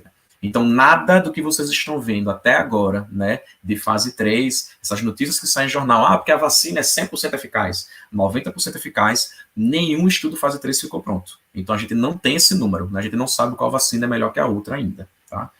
E aquela história que eu já falei para vocês, né, vacina tem que ter eficácia e tem que ter segurança também, não adianta ter um e não ter o outro. E aí eu vou utilizar, a partir de agora, alguns termos para vocês, né, que vão falar das pesquisas, fase 3, fase 2, e o primeiro termo que eu vou falar é randomização. O que é randomização? É o seguinte, randomização é o pegar, né, o indivíduo quer fazer a vacina, nós estamos fazendo o teste aqui da vacina Coronavac, por exemplo, no Brasil. E aí o indivíduo chega para mim, né, tem 30 anos de idade e eu quero participar do teste. Então esse indivíduo ele vai ser randomizado. Ele vai ser colocado ou no grupo placebo ou no grupo que vai tomar vacina, né? E aí eu não vou saber onde que ele vai estar, né? Se ele vai receber o placebo ou se ele vai receber a vacina. Ele vai ser randomizado. O que a randomização me garante? Garante que os grupos sejam homogêneos, né? Não adianta eu pegar indivíduos velhos e dar placebo e pegar indivíduos jovens e dar vacina, né? Porque eu sei que indivíduos jovens, por exemplo, vão pegar menos da doença e vão ter doença menos grave. Então, foi por causa da vacina ou foi por causa que eles são jovens? Então, isso daqui pode confundir, fazer um viés, né, de grupo, de agrupamento, né, e pode me confundir nos resultados da vacina. Então, eu randomizo, é sorteio. O paciente chega para mim, a gente vai puxar uma ficha e ele vai ser randomizado se ele vai tomar placebo ou se ele vai tomar a vacina, certo? Por que a randomização é importante? Então, eu vou mostrar aqui para vocês 2 estudos super interessantes, né? O primeiro interessante saiu no New England, que foi falando justamente de erros, né, que acontecem durante os estudos, uma associação que eles fizeram entre consumo de chocolate e prêmios Nobel, né? Então, eles viram que aqueles países que consumiam mais chocolate, então aqui na parte aqui de baixo está o consumo de chocolate por quilo por ano per capita, né? Quanto maior o consumo de chocolate, maior a possibilidade dele ganhar prêmios Nobel. Então, aqui a Suíça tem cerca de quase 35 prêmios Nobel, é um dos países que mais come chocolate. A Alemanha, aqui, Londres, Noruega, Dinamarca, Áustria, Suécia. Então, são países que comem bastante chocolate e tem bastante prêmio Nobel. Tem alguma relação, uma coisa a ver com outra? Não tem relação nenhuma, minha gente, né? Isso aqui não tem nada a ver comer mais chocolate e ter mais prêmios Nobel. E você vê aqui que o nível de significância foi altíssimo. O P, para ser um nível de significância estatística que eu confio naquele dado ali, quando o P é menor que 0,05. Então, aqui foi o P menor que 0,001, né? Então, aqui seria uma coisa relativamente com bom significado estatístico, mas não tem relação nenhuma, né, uma coisa com a outra. Não é causa e efeito. Mesma coisa, outro estudo aqui, P0,008, né? Cidades que têm mais cegonhas são cidades que têm uma maior taxa de natalidade. Não tem relação nenhuma coisa com a outra, mas a gente vê que quanto maior o nível de natalidade, maior nível de nascimentos aqui, a gente tem o maior número de par de cegonhas naquelas cidades. Então, não tem relação uma coisa com a outra, mas mesmo assim, né, se eu fizer testes observacionais, eu vou chegar nesse número aí e nessa relevância estatística aqui. Então, por que eu estou falando isso? Porque a gente tem uma coisa a ver com exposição, né, e desfecho, né? Então, por exemplo, eu sei que eu vou expor o meu paciente a coronavírus, ele pode pegar a infecção por coronavírus, né? Mas pode ter algumas outras coisas que podem me estar confundindo, né? Então, saiu aí no início da pandemia um estudo falando, por exemplo, que países que vacinam por BCG são países que têm o menor nível de infecção por coronavírus. Ora, bolas, a gente faz BCG aqui no Brasil, né? Eles fizeram esse tipo de associação com diversos países. Aqui no Brasil, a gente faz a BCG logo ao nascimento. E olha como a gente está na pandemia, né? A gente é um dos primeiros países ali na taxa de infecção por coronavírus. Então, existem variáveis de confusão que me podem confundir entre exposição e desfecho, né? Como que eu faço para resolver isso? Como que eu faço para diminuir em pesquisa esse tipo de coisa? A gente vai fazer a randomização, né? A gente vai fazer estudo duplo cego. O que é um estudo duplo cego? Nem o pesquisador, né, que está fazendo o estudo, nem o paciente que está recebendo a vacina sabe quem está recebendo vacina, sabe quem está recebendo placebo, né? E, além do mais, a gente vai controlar por placebo. Não adianta só eu pegar aquela população, vacinar todo mundo e saber se aquela vacina está fazendo efeito ou não. Eu tenho que comparar com uma coisa que não cause proteção, né? Que seria o placebo. Porque, em alguns casos, o placebo pode ter um efeito placebo que pode causar algum tipo de proteção. Então, a gente tem que comparar o quanto que a vacina mesmo real está protegendo a mais que o placebo. Então, a gente sempre vai fazer um estudo randomizado, um estudo duplo cego, né? Porque quando eu cego as duas pessoas, eu não faço a preferência do pesquisador. De vez em quando eu tenho um pesquisador que fala, não, eu estou aqui com o velhinho está chegando, não vou dar placebo para esse velhinho, eu vou dar a vacina. Então, essa preferência do pesquisador pode acabar confundindo o resultado da vacina, da pesquisa. Então, a gente acaba fazendo o estudo duplo cego, né? Controlado por placebo. E outro termo que eu vou utilizar bastante são os anticorpos neutralizantes. Então, a maioria dos estudos, você vai ver que eu vou mostrar tabelas, né, gráficos, e nos gráficos, para testar se aquela vacina é efetiva ou não, a gente vai testar a quantidade de anticorpo neutralizante. Então, o indivíduo não tinha contato, nunca teve contato com coronavírus. Então, eu vou testar o anticorpo anticoronavírus naquele indivíduo, vai dar 0. Eu vacino o indivíduo. Depois de alguns dias, 15, 20 dias, eu vou testá-lo de novo para ver quantos anticorpos ele produziu. Então, do 0, ele vai partir para tanto. Aí eu digo que ele produziu anticorpos neutralizantes para aquela vacina. Tá? Então, esses termos aqui eu vou utilizar bastante a partir de agora. E aí, vamos falar das candidatas. Primeira coisa que eu queria falar para vocês. Eu não faço parte da indústria, não estou associado a nenhum tipo de indústria farmacêutica, então não tenho preferência por nenhuma delas.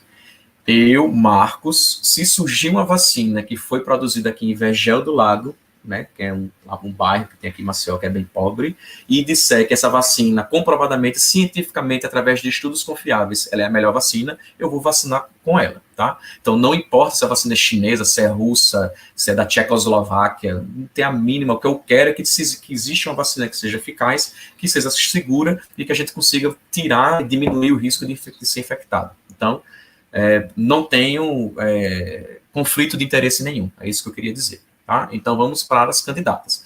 São 8, tem várias vacinas, né? Muitas vacinas sendo testadas, mas tem 8 que são principais. A gente vai conversar sobre essas 8. A primeira é a Coronavac, né? Que é feita pela empresa Sinovac, que é a vacina que todo mundo chama vacina chinesa, né? Que recentemente agora foi parada a fase 3 dela, né, está na fase 3 agora, foi parada a pesquisa da fase 3, porque houve um óbito, né, e quando foi se investigar o óbito, na verdade o óbito foi um suicídio, né, e não necessitaria necessariamente ter que parar a pesquisa, mas a Anvisa parou, mas parece que hoje já autorizaram retomar a continuidade da pesquisa. Então, o estudo que a gente tem dela, né, é um estudo que foi fase 1 com fase 2, né, foi um estudo combinado, né? Não foi publicado em nenhuma revista, então ainda existe isso, né? Tem estudos que ainda não são publicados em revista, então na versão que a gente chama de pré-print, então não foi impressa, né, na revista. Ela tá, tem um site que chama MedRx, né? Que esse site não está aqui, mas é um site onde ficam todos os preprints, que é o pesquisador, ele bota, né, o paper dele, o trabalho dele lá, e ele bota para todo mundo opinar sobre o trabalho. Depois, né, ele faz as mudanças que ele quer no trabalho, né, não, um pesquisador pode falar, cara, seria melhor você fazer assim, assim, assim. Aí ele modifica o trabalho, coloca para uma revista ser publicada, e depois esse trabalho vai ser publicado, né. Ela é uma vacina de vírus inativado, então é um vírus que está morto, certo? É um esquema de 2 doses, aplica uma dose, depois de um tempo aplica uma segunda dose, é uma coisa que limita bastante, né, quando você tem 2 doses da vacina, né?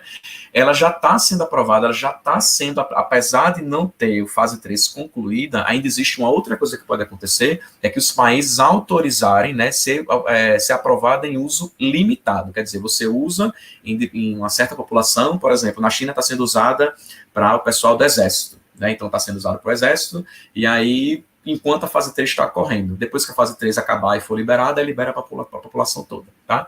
Então, lá na China está sendo nesse uso limitado aqui. A fase 3 está ocorrendo no Brasil, na Indonésia e na Turquia.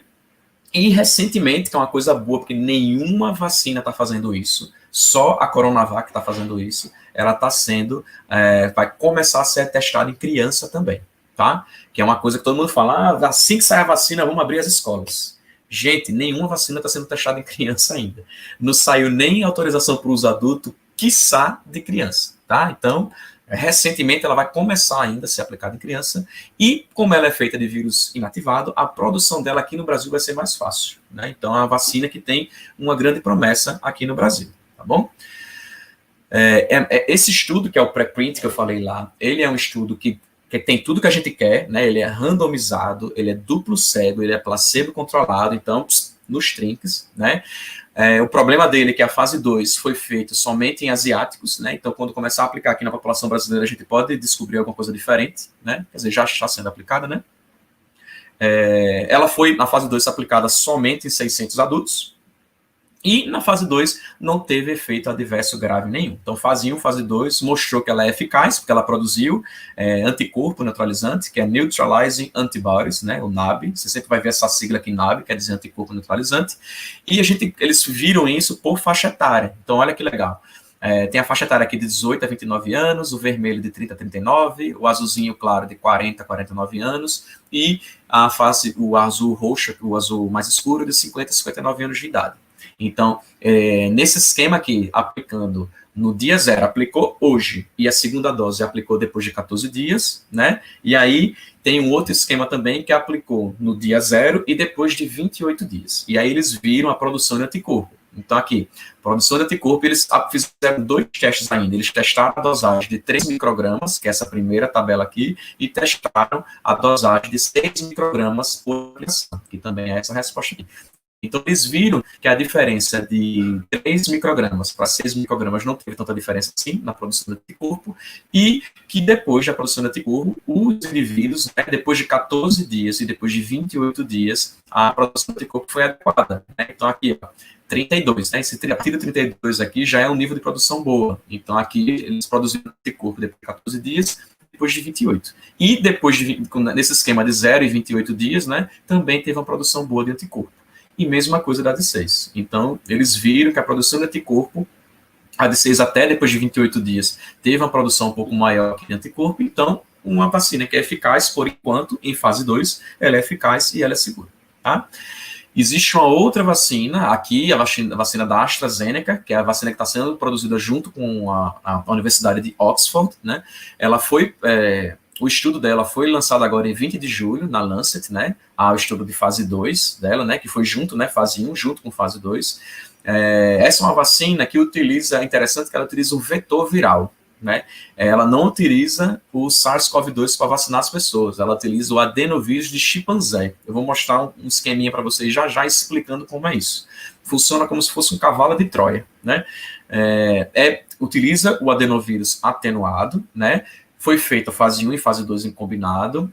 Teve agora, em 6 de setembro, não sei se vocês lembram, 6 de setembro teve um indivíduo que ficou doente, que aí saiu na mídia, para o estudo, e aí quando foram investigar o estudo, isso é super comum, gente, acontecer. Imagina só, aqui no Brasil a gente tem 10 mil vacinados contra a coronavírus com a Coronavac.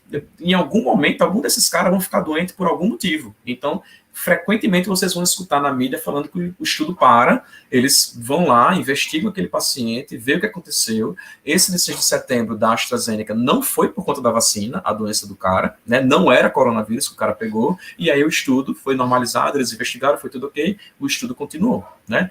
Esse estudo aqui, ele foi randomizado, foi controlado com placebo, mas ele foi simples cego. né? Então, é uma coisa que diminui um pouco a confiabilidade do estudo, tá? Ele somente o cara que estava tomando a vacina não sabia qual vacina que ele estava tomando, né? Se era uma vacina se era o controle ou se era a vacina de coronavírus, tá? Então, só o pesquisador sabia quem estava tomando cada tipo de coisa. E o controle utilizado nesse estudo aqui foi a vacina de meningo ACWY. Então, as pessoas receberam a vacina, alguma parte das pessoas recebeu a vacina meningo ACWY e outro grupo recebeu a vacina contra coronavírus. Por que isso? Porque essa vacina aqui da adenovírus de chimpanzé, ela causa febre, né? E aí a vacina da meningite ACWY, ela também tem um índice muito alto de paciente ter febre. Então, o paciente não sabia, na verdade, se ele estava recebendo a vacina ou não, né? Porque tomando a ACWY, ele também ia ter febre. Então, o controle deles foi isso aí, que é super adequado, beleza, né? O único defeito desse estudo aqui é porque ele foi simples cego só. E aí, falando do vetor viral, o que é isso aqui? Então, a gente tem aqui o coronavírus, né? Tem o spike protein aqui do lado. A gente pega o DNA, né? Desse coronavírus que está lá dentro, né? E aí a gente pega esse material genético aqui do coronavírus, e aqui tem um adenovírus aqui do lado, a gente tira o material genético dele também, e a gente introduz o material genético do coronavírus dentro do adenovírus, né? Que isso nos ajuda? Ajuda porque eu não estou vacinando com coronavírus, então eu diminuo a chance daquele paciente pegar uma doença por coronavírus e ser uma doença mais grave. E o que acontece quando esse adenovírus tem aquele material genético aqui? Ele vai começar a produzir na sua superfície a proteína do coronavírus. E aí eu consigo imunizar o meu sistema imunológico para isso. E por que aqui os pacientes estão usando, os pesquisadores estão usando adenovírus de chimpanzé? Porque o adenovírus de chimpanzé, o nosso organismo não conhece o adenovírus de chimpanzé. Então, se eu pegar o adenovírus que infecta um humano, que também tem o adenovírus do humano, né, eu posso já ter tido a doença por adenovírus humano, e aí na hora que eu vacino, eu destruo aquele vírus, né? E aí a gente utiliza o adenovírus de chimpanzé para diminuir essa chance. Então, o estudo mostrou que é uma vacina segura, não tem efeito adverso grave também, os indivíduos desenvolveram anticorpo, né, neutralizante, e também aqui foi legal que eles testaram a resposta celular do indivíduo também, né? Essa vacina também é uma vacina que tem que ser dada em 2 doses, né?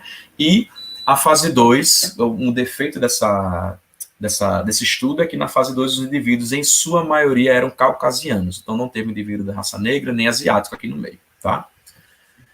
Está sendo testada essa vacina na Inglaterra, tá bom? A fábrica é na Inglaterra.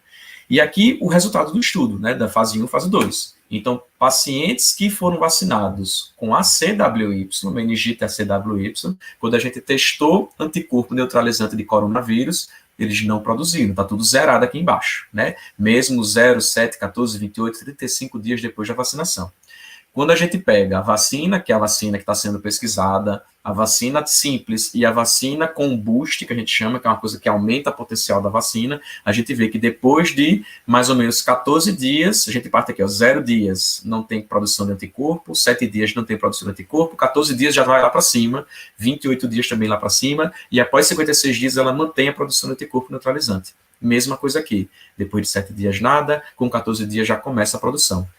E esse último gráfico aqui é um gráfico que ele está comparando esses dois aqui com soro de pacientes que pegaram coronavírus. Então, paciente que foi para o hospital, pegaram coronavírus. Então, desde pacientes assintomáticos, pacientes com doença leve e pacientes com doença mais grave. Então, para esses pacientes que pegaram coronavírus, o nível de anticorpo é comparável com o nível de anticorpo que quem recebeu a vacina. Então, protege, tá bom? Existe a outra, que é a da BioNTech, que é da Pfizer, né?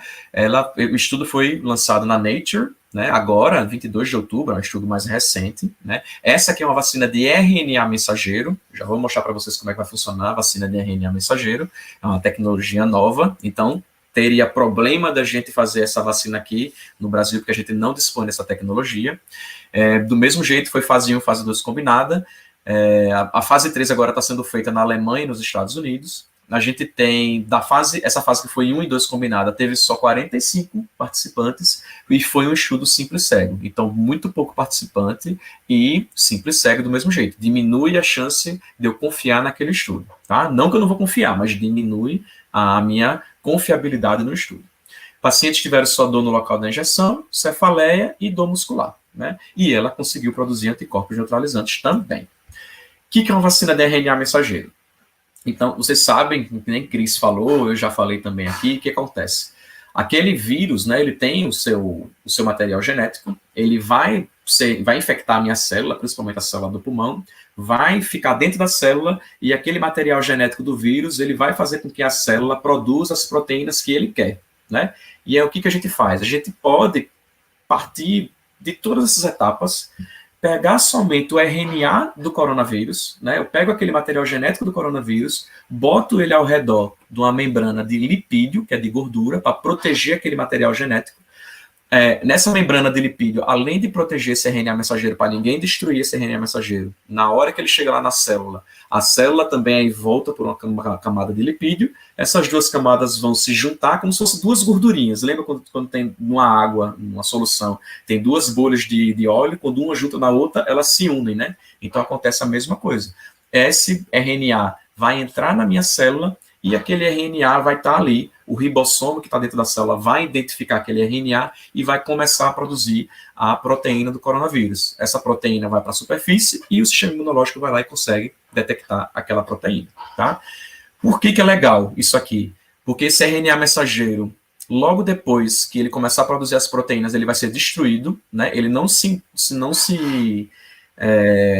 mistura com o nosso material genético, né? E outra coisa boa também é que eu não tenho o coronavírus propriamente dito aqui causando doença, tá? E aí eu consigo estimular o sistema imune. Então ele mostrou aqui, ó, produção de anticorpo, mesma coisa. Placebo, né? Quando os pacientes receberam placebo, não produziam nada de anticorpo, e quando recebia a vacina, e aí vai depender da dosagem, eles testaram aqui a dosagem da vacina, se aplicou só 10, só 30 microgramas, ou se 100 microgramas da vacina, como é que o paciente ia se comportar. Então aqui é o teste de 10 microgramas no primeiro dia, depois de 7 dias não produziu anticorpo nenhum, depois de 21 dias já começou a produzir anticorpo, depois de 28, 35 dias que o paciente começou a produzir anticorpo, os pacientes. Então, protegeu. Mesma coisa com a dosagem de 30 microgramas, mesma coisa com a dosagem de 100 microgramas, que foi até menor. Então, a dosagem alta da vacina não foi muito bom para os pacientes, né? Foi melhor a dosagem de 30 e de 10, né? Principalmente a de 30, que teve uma produção maior aqui. E aí, quando se compara aqui com soro de pacientes que tiveram coronavírus, essa produção de anticorpo aqui é equiparável, né? Então, a vacina protege. Tem a vacina também da Johnson & Johnson, ela também é feita de adenovírus, como aquela outra vacina que a gente viu lá atrás, né? Da Oxford. Essa aqui é legal porque é uma dose só, não precisa de 2 doses. Ela é legal também porque não precisa congelar a vacina, é uma vacina que ela é liofilizada, ela é feita em pó, né? Quando chega no local, ela se mistura com o líquido para a gente conseguir aplicar ela, então ela não precisa ser congelada por conta disso.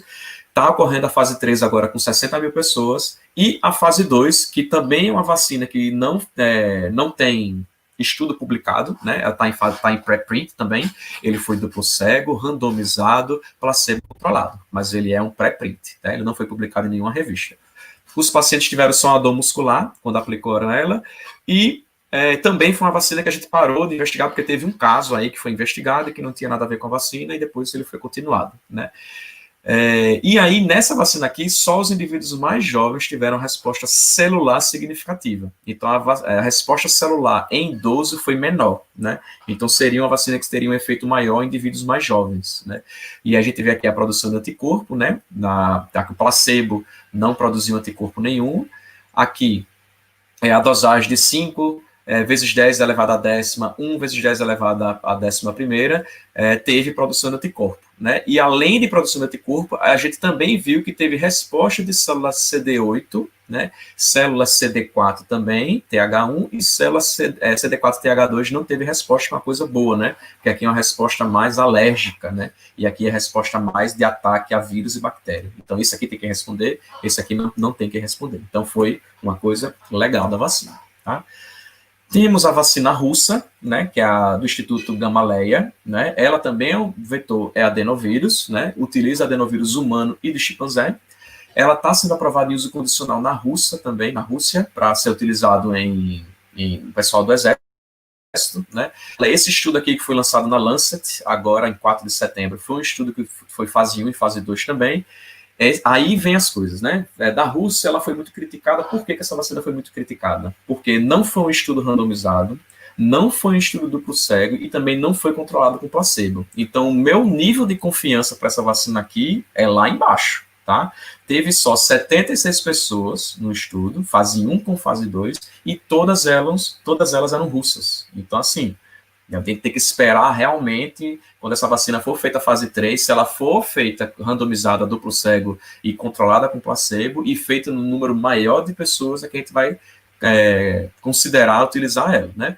Nessas 76 pessoas, ela foi segura e também produziu resposta de anticorpo e resposta celular, né? Então, ele mostrou aqui que pacientes com soro convalescente, né? Pacientes depois de 28 e 42 dias que tiveram resposta compatível com soro convalescente, né? Aqui também mostrando, mesma coisa, resposta celular para essa vacina, né? Então, produção de linfócito CD4, né, que foi boa depois de 28 dias, mesma coisa, linfócito TCD8 também foi boa depois da vacina, e produção de interferon também teve uma produção boa de interferon depois de 28 dias. Então, a vacina que teve efeito. Vacina de RNA mensageiro também, da Moderna, né, que é lá uma empresa, indústria americana. A fase 3, por incrível que pareça, em vez de utilizar em mais pessoas, eles estão fazendo só nos Estados Unidos, né? Está utilizando 30 mil pessoas. Esse estudo que saiu aqui foi um estudo fase 2, que teve só 45 voluntários.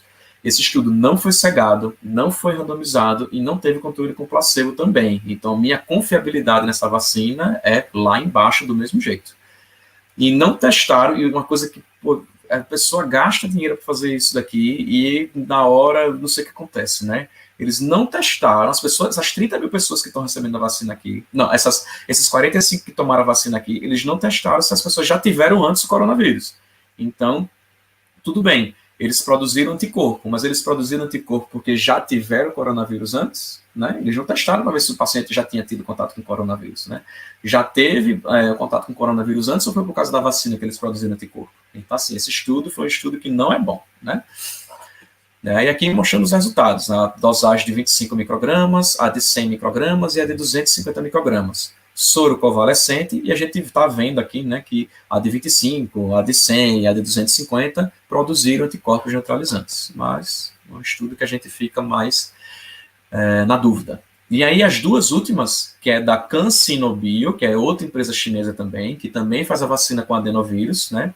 Está sendo feita a fase 3 agora na Arábia Saudita, Paquistão, Rússia e China também. Foi um estudo randomizado, duplo cego, placebo controlado.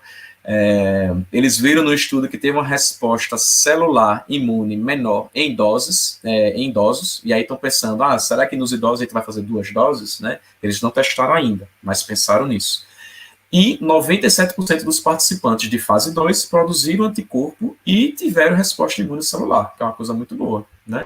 Então, aqui mostrando o placebo, né? Placebo não produziu nada no dia 0, e depois de 28 dias eles testaram e viram que na dosagem maior teve produção boa, essa dosagem aqui com a dosagem menor, que é o verde, também teve uma produção boa, e placebo não produziu nada, claro, porque foi placebo, né? E a última, que é da Sinopharm, que é uma indústria também chinesa, é outra que é também de vírus inativado, assim como a Coronavac, né? Foi aprovado em uso emergencial nos Emirados Árabes, está sendo estudo feito na fase 3 no Peru e no Marrocos, e esse estudo aqui que saiu no JAMA, né, foi um estudo controlado por placebo, foi randomizado, foi duplo cego, tudo do jeito que a gente gosta, né? E os pacientes tiveram só dor no local e febre, tomaram 2 doses da vacina para chegar, né, nesse nível aqui de produzir anticorpo, né, e aqui está mostrando a vacina, né, a vacina depois, logo antes de aplicar a primeira dose, eles dosaram os anticorpos. Então, antes de tomar a vacina, 0 de anticorpo. 14 dias depois de tomar a primeira dose, 0 de anticorpo. Aí, logo depois de tomar a segunda dose, esses indivíduos aqui que tomaram a dose média já começaram a produzir anticorpo, e aí, 14 dias depois da segunda dose, todo mundo teve resposta de anticorpo, tá? Aqui eles ainda deram a terceira dose, mas aí eles viram que da segunda dose para 14 dias da terceira dose não teve tanta mudança assim de produção de anticorpo, não foi significativamente relevante isso aqui. Então, eles viram que 2 doses da vacina daria para vacinar os pacientes ficarem bem. Tá?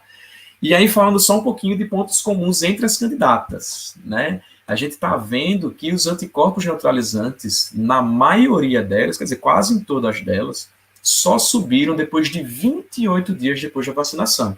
Então, depois que o indivíduo é vacinado por essas vacinas, geralmente leva um mês para ele começar a produzir anticorpo. Então, não é tomar vacina, é outra coisa também, não é tomar vacina, é sair lambendo corrimão por aí, certo? Tem que ter um tempinho depois para você começar a produzir anticorpo. Todas elas, todo mundo fala, tenho medo de tomar vacina tal, vacina Y, a da China, não sei o quê. Todas elas mostraram um ótimo perfil de segurança. Todas elas foram muito bem nos estudos. Nenhuma vacina até agora teve efeito adverso grave, né? E aí vem aquela pergunta, né? Vai reduzir o nível de anticorpo. Será que eu posso pegar a doença, né? Se esse anticorpo começar a reduzir? Porque já começaram a falar, eu peguei corona, o meu IgG estava 100, depois de 2 meses fui dosar de novo, agora já está em 20. Eu vou pegar a doença de novo? O que isso quer dizer? Essa queda de anticorpo quer dizer o quê? Essa queda de anticorpo não quer dizer muita coisa, né? Porque além dos anticorpos, a gente tem outros mecanismos que nos protegem de doenças, principalmente para vírus, como o Cris falou, linfócito TCD8.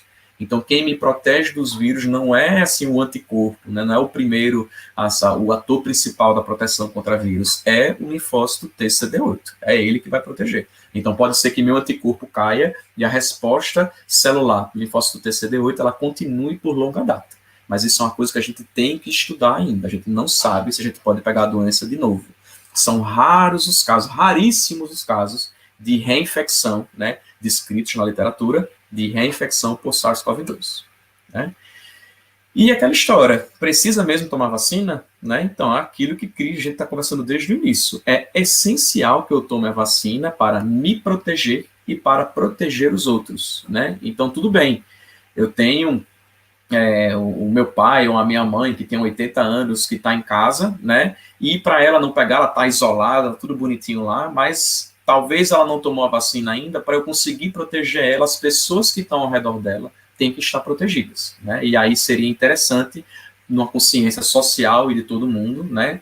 Todo mundo ser vacinado para fazer imunidade de rebanho e a gente conseguir eliminar essa doença ou reduzir o máximo possível, né? Proteção social. Bom, deixar aqui só aquela pergunta, né? Que todo mundo está se fazendo agora. E aí, qual a melhor? Né? Então, a gente não tem essa resposta, a gente só vai ter essa resposta quando saírem os estudos fase 3. Que aí os estudos fase 3 é que vão dizer para a gente se as vacinas tiveram o mesmo efeito protetor de população, né? Essa imunidade de rebanho, né? Se tem um pouco disso, a gente consegue ver isso estatisticamente, e se teve algum efeito colateral grave na determinada população diferente. Então, assim, por enquanto, não adianta eu apostar em uma vacina no meio de uma corrida, né? Seria tipo chute, né? Então a gente tem que ver realmente a finalização desses estudos, tá bom? E deixar uma pequena frase para vocês aí, que medicina é a ciência da incerteza em uma arte de probabilidade. Nada nas medicina é 100% certo, né? E a gente tem que ter essa incerteza e a gente está mexendo sempre com probabilidades, tá bom? Muito obrigado. Obrigado, Cris, obrigado à UNIT pelo convite, pela Sempesc, professor Renato também, e aí a gente está à disposição, né, Cris, para conversar com vocês sobre Covid e vacina. Sempre, sempre. Gente, eu queria fazer um comentário antes de qualquer coisa. O professor Marcos falou aí assim, nós temos na vacina chinesa nós temos dor e febre. Gente, isso é normal. Dor local e febre, isso é normal. Toda vacina. Então, tem gente que não toma vacina para influenza. Não, porque eu conheço alguém que teve febre. Gente, febre até 72 horas é normal pós-vacinação. Cada organismo vai responder de uma maneira. Você não está pegando a doença. Não fiquem com esse medo. Na verdade, é como o sistema imunológico ele começa a responder. Outra coisa que eu queria comentar com vocês é que, assim, nós três aqui, e isso eu falo com toda tranquilidade, eu, professor Marcos, professor Graciliano, nós estamos nas redes sociais, vocês todos têm o nosso contato. Então, tem o professor Graciliano está diretamente na parte de farmacologia, o professor Marcos leva imunologia, tem eu na parte de imunologia clínica. A gente sabe que o horário ficou um pouco apertado, a gente sempre vai querer responder. Algumas perguntas a gente respondeu no chat para colocar para vocês, mas sintam-se à vontade para mandar uma mensagem e perguntar. Porque nós não temos problema de dizer para vocês que a gente não sabe. Agora, nós vamos atrás, nós vamos buscar, porque nós também discutimos entre nós mesmos. E acima de qualquer coisa, eu acho que um lema, uma mensagem que a gente precisa deixar para vocês é que vacinar é preciso.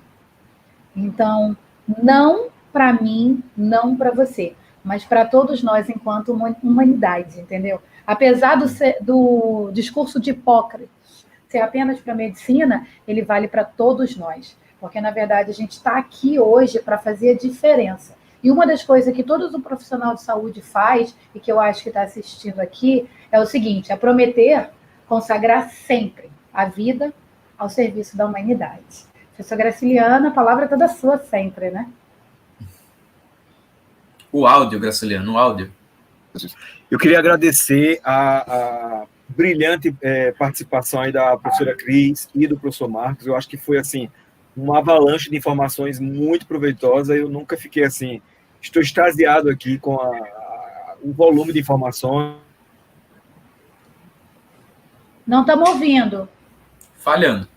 Falhou, Graça. Eu acho que vocês são muito didáticos e, assim, algumas situações que você falou, Cris, devido ao adiantado da hora, a gente não vai poder, infelizmente, abrir, até porque a gente vai ter, daqui a pouco, o fechamento da Sempex, mas eu queria agradecer a didática de vocês, estou impressionado aqui com a atuação de vocês, é uma didática fantástica. Professora Cris, amei de paixão, sua didática é maravilhosa, e professor Marcos, que foi agora o nosso último, maravilhoso, entendemos aí todas as vacinas e o arsenal, né, que tem aí no mercado, e ficou claro que preconceito e xenofobia é coisa de quem não tem ciência no sangue ou não tem, talvez, responsabilidade na mente. Deveria ser por aí, né?